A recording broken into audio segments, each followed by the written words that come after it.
Magandang hapon mga kalapatids. Ito yung ating bagong setup. Wala na yung manok natin, kinatay na. Sabi ko naman sa ating nangarang video, i-dispose na natin yung mga manok.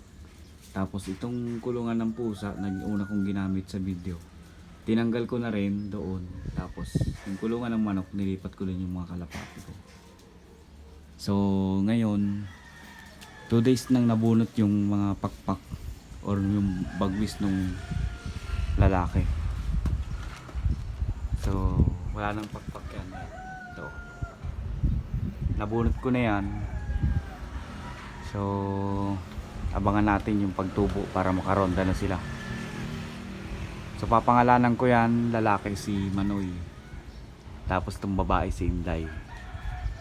Ito yung lalaki si Manoy, si Inday.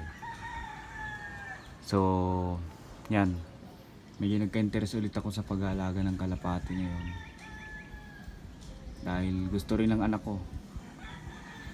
Nilipat natin dyan para makapag-viewing sila, mapamilyarize sila dito sa lugar sa atin, no? Kasi mga bata pa yan, 5 months pa lang. Actually nung binili ko yan, 4 months pa lang sila.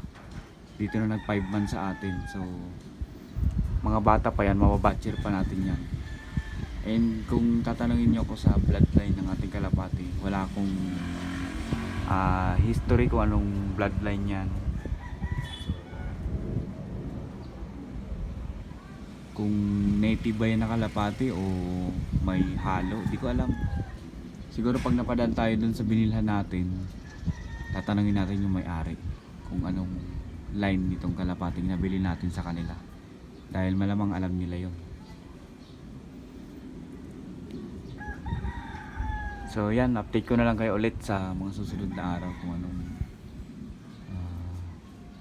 magiging lagay nitong ating dalawang kalapati.